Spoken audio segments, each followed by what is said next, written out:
Doctor Siddanna ಮೇಟಿ ಅವರು ಒಬ್ಬ ಕನ್ನಡದ ಕಾವಲಿಗ. ಗೋವಾ ರಾಜ್ಯದಲ್ಲಿ ಕನ್ನಡಿಗರಿಗೆ ಕಾವಲಿಗನಾಗಿ ಕನ್ನಡದ ಸೇವೆ ಮಾಡುತ್ತಿದ್ದಾರೆ ಎಂದು ಹುಕ್ಕೇರಿ ಹಿರೇಮಠದ ಶ್ರೀ ಶ.ಭ್ರ. ಚಂದ್ರಶೇಖರ ಶಿವಾಚಾರ್ಯ ಮಹಾಸ್ವಾಮಿಗಳು ಹೇಳಿದರು. ಬೆಳಗಾವಿ ಲಕ್ಷ್ಮೀ ಟೇಕಡಿಯಲ್ಲಿರುವ ಹಿರೇಮಠದಲ್ಲಿ ಗೋವಾ ಕನ್ನಡ ಸಾಹಿತ್ಯ ಪರಿಷತ್ ಅಧ್ಯಕ್ಷ ಹಾಗೂ ಹೋರಾಟಗಾರ ಸಿದ್ದಣ್ಣ ಮೇಟಿ ಅವರಿಗೆ ಬೆಳಗಾವಿ ಡಾಕ್ಟರ್ ನಾಗನೂರು ಮಠದ ನುಡಿಶ್ರೀ ಪ್ರಶಸ್ತಿಯನ್ನು ನೀಡಿ ಗೌರವಿಸಲಾಗಿದೆ. ಈ ಹಿನ್ನೆಲೆಯಲ್ಲಿ ಡಾಕ್ಟರ್ ಸಿದ್ದಣ್ಣ ಮೇಟಿ ಶ್ರೀಮತಿ ನೀಲಮ್ಮ ಮೇಟಿ ದಂಪತಿಗಳಿಗೆ ಆಶೀರ್ವದಿಸಿ ಮಾತನಾಡುತ್ತಾ, ಸಿದ್ದಣ್ಣ ಮೇಟಿ ಅವರ ಕನ್ನಡದ ಕೆಲಸ ಮನಗಂಡು ಶ್ರೀಮಠ ಅವರಿಗೆ ನುಡಿಶ್ರೀ ಪ್ರಶಸ್ತಿ ನೀಡಿ ಗೌರವಿಸುತ್ತಿದೆ. ಇನ್ನಷ್ಟು ಹೆಚ್ಚಿನ ಕನ್ನಡದ ಕೆಲಸವನ್ನ ಮಾಡಲಿ ಎಂದು ಆಶೀರ್ವದಿಸಿದರು. ಗುರುಗೌರವ ಸ್ವೀಕರಿಸಿ ಮಾತನಾಡಿದ ಡಾಕ್ಟರ್ ಸಿದ್ದಣ್ಣ ಮೇಟಿ ಅವರು, ಹುಕ್ಕೇರಿ ಹಿರೇಮಠ ನನ್ನ ಹೃದಯದಲ್ಲಿ ಲಿಂಗವಿದ್ದಂತೆ. ಸುಮಾರು 20 ವರ್ಷಗಳಿಂದ ನನಗೆ ಶ್ರೀಗಳು ಮಾರ್ಗದರ್ಶನ ಮಾಡುತ್ತಾ ಬಂದಿದ್ದಾರೆ. ನನ್ನಲ್ಲಿ ಕನ್ನಡದ ಕಿಚ್ಚು ಹೆಚ್ಚಿಸಿದ್ದು ಶ್ರೀ ಶ.ಭ್ರ. ಚಂದ್ರಶೇಖರ ಶಿವಾಚಾರ್ಯ ಸ್ವಾಮೀಜಿ. ಇವತ್ತು ನಾಗನೂರು ಮಠ ನುಡಿಶ್ರೀ ಪ್ರಶಸ್ತಿ ಪ್ರದಾನ ಮಾಡುತ್ತಿರುವ ಸಂತಸದ ಗಳಿಗೆಯಲ್ಲಿ ಶ್ರೀ ಶ.ಭ್ರ. ಚಂದ್ರಶೇಖರ ಶಿವಾಚಾರ್ಯ ಮಹಾಸ್ವಾಮಿಗಳು ನನ್ನನ್ನು ಮಠಕ್ಕೆ ಆಹ್ವಾನಿಸಿ ಆಶೀರ್ವಾದ ಮಾಡಿದ್ದು ನನಗೆ ಅತೀವ ಸಂತೋಷ ತಂದಿದೆ ಎಂದರು.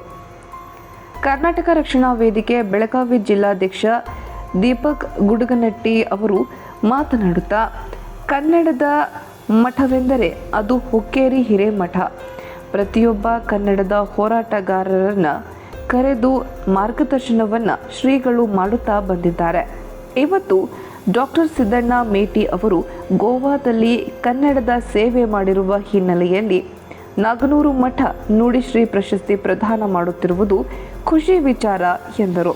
ಈ ಸಂದರ್ಭದಲ್ಲಿ ಕುಮಾರಸ್ವಾಮಿ ಬಡಾವಣೆಯ ಹಿರಿಯ ನಾಗರಿಕ ವೇದಿಕೆ ಅಧ್ಯಕ್ಷ ವಿರೂಪಾಕ್ಷಯ್ಯ ನೀರಲ್ಗಿಮಠ್, ಸಮಾಜ ಸೇವಕರಾದ ವೀರೇಶ್ ಹಿರೇಮಠ್, ನಾಗರಾಜ್ ಸೇರಿದಂತೆ ಇನ್ನು ಅನೇಕರು ಉಪಸ್ಥಿತರಿದ್ದರು. ವಿಶೇಷವಾಗಿ ನಮ್ಮ ಈ ಮಠದ ಪ್ರಥಮ ಬಾರಿ ನಾನು ಇಲ್ಲಿ ಬಂದಿದ್ದೀನಿ. ಅವರ ಆಶೀರ್ವಾದ ಸದಾ ನಮ್ಮ ಕರ್ನಾಟಕದಲ್ಲಿ ಇರುತ್ತದೆ. ಶ್ರೀಗಳು ನಮ್ಮ ಹುಕ್ಕೇರಿ ಸ್ವಾಮೀಜಿಯವರು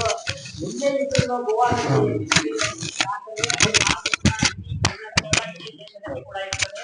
ಅದಕ್ಕಾಗಿ ಇವತ್ತಿನ ನಮ್ಮ ಆತ್ಮೀಯ ಮಿತ್ರರಾದ ಸಿದ್ದಣ್ಣ ಮೇಟಿ ಕನ್ನಡ ಸಾಹಿತ್ಯ ಪರಿಷತ್ ಅಧ್ಯಕ್ಷರಿಗೆ ಮತ್ತು ಅವರಿಗೆ ಇವತ್ತಿನ ಸನ್ಮಾನ ಅಲ್ಲಪ್ರಭುಗಳಿಂದ ಹಸ್ತದಿಂದ ಇವತ್ತಿನ ಅವರಿಗೆ ಅಭಿನಂದನೆ ಸಲ್ಲಿಸ್ತಾರೆ ಅಂತ ಹೇಳಿ ನನಗೆ ಸಂತೋಷವಾಗುತ್ತದೆ. ಯಾಕಂದ್ರೆ ನಾವು ಗೋವಾದಲ್ಲಿ 2 ದಶಕಗಳ ಕಾಲ ಸಿದ್ದಣ್ಣ ಮೇಟಿ ಅವರು ಅಪ್ಪಾಜಿಯವರು ಮಾರ್ಗದರ್ಶನ ಸದಾ ಇರುತ್ತದೆ.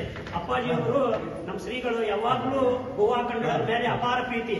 ಅವರು ಇನ್ನೊಂದು ಸಂದೇಶವನ್ನು ಹೇಳಿದ್ದಾರೆ. ಅವರಿಗೆ ಯಾವಾಗ ಖುಷಿ ಆಗ್ತೈತೆ, ನಾಗರಾಜವರ ನಮ್ಮ ಕನ್ನಡ ಭವನ ಆಗ್ಬೇಕು, ನಾ ಕನ್ನಡ ಭವನಕ್ಕಾಗಿ ನಾ ಜೋಳಿಗೆ ಹಾಕ್ತೀನಿ, ನನ್ನ ಮಠಕ್ಕೆ ಹಾಕೋದಿಲ್ಲ, ಗೋವಾ ಕನ್ನಡ ಭವನಕ್ಕಾಗಿ ನಾನು ಅವರಿಗೆ ಜೋಳಿಗೆ ಹಾಕ್ತೀನಿ ಅಂತ ಹೇಳಿ ಆ ಸಂದೇಶ ಕೊಟ್ಟರು. ಅದಕ್ಕಾಗಿ ಈಗಾಗಲೇ ನಮ್ಮ ಕನ್ನಡ ಭವನ ಉದ್ಘಾಟನೆಯನ್ನು ಮಾಡಿದ್ದಾರೆ. ಆ ಸದಾ ಅವರ ಆಶೀರ್ವಾದ ನಮ್ಮ ಮೇಲೆ ಇರಲೆಂದು ಮತ್ತು ಇನ್ನು ರಕ್ಷಣಾ ವೇದಿಕೆ ಅಧ್ಯಕ್ಷರು ಮತ್ತು ಹಿರಿಯ ನಾಗರಿಕರು ಕೂಡ ನನ್ನ ಮನಪೂರ್ವವಾಗಿ ತಮ್ಮನ್ನು ಹೇಳಿಸಿ, ಜೈ ಕರ್ನಾಟಕ, ಜೈ ಗೋವಾ.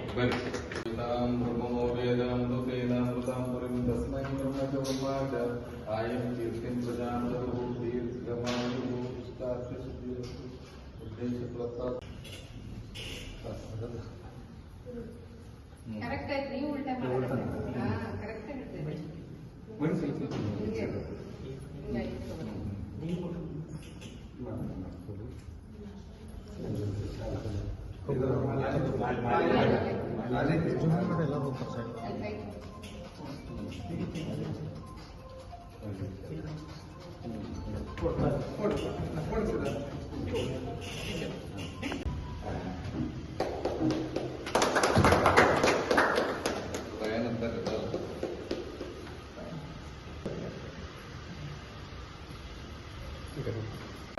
ಕನ್ನಡದ ಮಠ ಎಂದೇ ಖ್ಯಾತಿಯಾಗಿರುವ ಹುಕ್ಕೇರಿ ಮಠದ ಪರಮ ಪೂಜ್ಯರಾಗಿರುವಂತಹ ಶ್ರೀ ಶ್ರೀ ಶ್ರೀ ಚಂದ್ರಶೇಖರ ಶಿವಾಚಾರ್ಯ ಮಹಾಸ್ವಾಮೀಜಿಗಳ ಪಾದಾರ್ಪಣಗಳಿಗೆ ನಮಸ್ಕರಿಸಿ ಇವತ್ತು ಬಹಳ ವಿಶೇಷವಾದಂತ ಒಂದು ದಿನ ಅಂತಾನೆ ಹೇಳ್ಬೇಕಾಗುತ್ತೆ. ಯಾಕಂದ್ರ ಪಕ್ಕದ ಗೋವಾ ರಾಜ್ಯದೊಳಗಡೆ ಕನ್ನಡಿಗರು ಅಲ್ಲಿ ಅಲ್ಪಸಂಖ್ಯಾತರು. ಕನ್ನಡಿಗರ ಅಲ್ಲಿ ಬಹಳಷ್ಟು ಪ್ರೀತಿ ವಾತ್ಸಲ್ಯದಿಂದ ಕನ್ನಡಿಗರನ್ನ ರಕ್ಷಣೆ ಮಾಡ್ತಾ ಇರುವಂತ ನಿಮ್ಮೆಲ್ಲರ ಹೆಮ್ಮೆಯ ಪ್ರೀತಿಯ ಡಾಕ್ಟರ್ ಸಿದ್ದಣ್ಣ ಮೇಟಿ ಅವರು ಬೆಳಗಾವಿಗೆ ಬಂದಿದ್ದಾರೆ. ಇಲ್ಲಿಯ ಮತ್ತೊಂದು ಕನ್ನಡದ ಮಠ ನಾಗನೂರು ಮಠ. ಈ ಮಠದ ಒಂದು ನುಡಿಶ್ರೀ ಪ್ರಶಸ್ತಿಗೆ ಅವರು ಬಾಧ್ಯರಾಗಿರುವಂತದ್ದು ನಮ್ಮೆಲ್ಲರಿಗೂ ಕೂಡ ಭಾರಿ ಸಂತೋಷದ ವಿಚಾರ, ಭಾರಿ ಖುಷಿ ತಂದಿರುವಂತಹ ವಿಚಾರ. ಹಾಗಾಗಿ ಯಾರಾದರೂ ಬೆಳಗಾವಿಗೆ ಒಬ್ರು ಕನ್ನಡ ಪರ ಹೋರಾಟಗಾರರು ಬರ್ತಾರೆ ಅಂತಂದ್ರೆ ಮೊದಲಿಗೆ ಆಹ್ವಾನ ಇರೋದೇ ಅದು ಹುಕ್ಕೇರಿ ಮಠಕ್ಕೆ. ಹಾಗಾಗಿ ಆ ಹುಕ್ಕೇರಿ ಮಠದೊಳಗೆ ಇವತ್ತು ವಿಶೇಷವಾದಂತಹ ಒಂದು ಗೌರವ ಸಮರ್ಪಣೆಯನ್ನ, ಗುರುವಿನ ದೀಕ್ಷೆಯನ್ನ ತಗೊಳ್ಳೋದ್ರ ಮುಖಾಂತರ ಸಿದ್ದಣ್ಣ ಮೇಟಿ ಅವರು ಮತ್ತು ಅವರ ಧರ್ಮಪತ್ನಿಯವರು ಇವರಿಬ್ರು ಇಲ್ಲಿ ಜೊತೆಯಾಗಿ ಬಂದಿರುವಂತದ್ದು ನಮ್ಮೆಲ್ಲರೂ ಕೂಡ ಕನ್ನಡಿಗರ ಒಂದು ಒಳ್ಳೆಯ ವಿಚಾರ ಅಂತ ಹೇಳಬೇಕಾಗುತ್ತೆ. ಮತ್ತೊಮ್ಮೆ ನಾವು ನನ್ನ ಕರ್ನಾಟಕ ರಕ್ಷಣಾ ವೇದಿಕೆ ಬೆಳಗಾವಿ ಜಿಲ್ಲಾ